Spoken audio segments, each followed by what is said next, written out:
যে কোনো মুহূর্তে জামাতের আমির বলে দিতে পারে যে তাদের সেই দিন শহীদ মিনারের ফুল দেওয়াটা জীবনের সবথেকে বড় ভুল ছিল। গোলাম আজমের মতো যে ভাষা আন্দোলনকে সমর্থন দেওয়া সেটা তার জীবনের সবথেকে বড় ভুল। জামাতের আমির শফিক সাহেব তিনি ফুল দিতে গিয়েছেন শহীদ মিনারে, এটা আসলে হাস্যকর।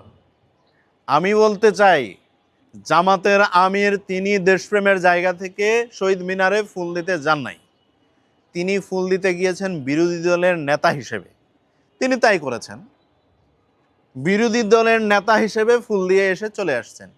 দেশপ্রেম, ভালোবাসা, শহীদদের প্রতি শ্রদ্ধাবোধ সেটা থেকে যান নাই তো। জামাত যদি শহীদদেরকে ভালোই বাসত তাহলে শহীদদের জন্য আরও করার অনেক প্রক্রিয়া আছে। আমি জামাতকে একটা প্রশ্ন রাখতে চাই, শহীদদের জন্য দোয়া করা কি হারাম? শহীদদের জন্য কোরআন খতম করা কি হারাম? আপনারা সেটা কেন করেন নাই?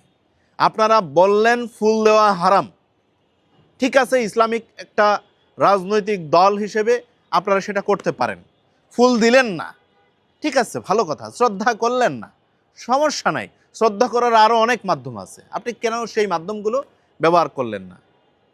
ইসলাম ফুল দেওয়া হারাম মনে করে, ভালো কথা, আপনি কোরআন তেলাওয়াত করেন, তাদের জন্য কোরআন খতম করেন, তাদের জন্য অন্যান্য খতম করেন, কিংবা দোয়ার আয়োজন করেন, মিলাদের ব্যবস্থা করেন, যাই কিছু আছে সেটা করেন। সেটা কেন করেন নাই? সেটা আপনারা করেন নাই এই উদ্দেশ্যে আপনারা স্বাধীনতার পক্ষের শক্তি না, আপনারা ভাষা আন্দোলন চান নাই। যেমন আপনারা যে গোলাম আজমের কথা বলছেন, সে ভাষা সৈনিক, সেই গোলাম আজমের বক্তব্যটা কী ছিল?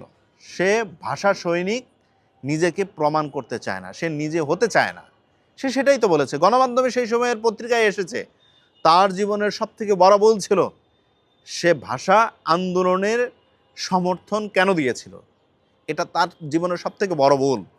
সেই গোলাম আজমকে আপনারা আজকে ভাষা সৈনিক হিসেবে স্লোগান দিচ্ছেন, এটা আসলে লজ্জাজনক। জামাতে ইসলাম সবসময় সুবিধাবাদী একটা রাজনৈতিক দল, যখন যেখানে সুবিধা প্রয়োজন সেই সময় তারা সেই সুবিধা নেয়। সেই সময় ভোটের জন্য তারা পাকিস্তানের সাথে মিলে ভাষা আন্দোলনকে সমর্থন দেয় নাই। এখন তারা আবার আরেকটা নতুন পরিবেশ তৈরি হয়েছে, সেই নতুন পরিবেশে মনে করছে গোলাম আজমকে ভাষা সৈনিক বানায় দেওয়া উচিত, সেই জন্য তাকে ভাষা সৈনিক বানায় দিচ্ছে। তারা আবার গতকালকে জামাতের আমির ইফতার মাহফিলে তারা বলতেছে তারা ৭১-এর পক্ষের সৈনিক শক্তি। আসলে তারা যে কোনটা তারা নিজেরাই নির্ধারণ করতে পারে না। জামাতের আমির ৫-১০ বছর পরে কিংবা ১ বছর পরে, গত বছর কি সামনের বছর, যেটাই হোক না কেন, যে কোনো মুহূর্তে জামাতের আমির বলে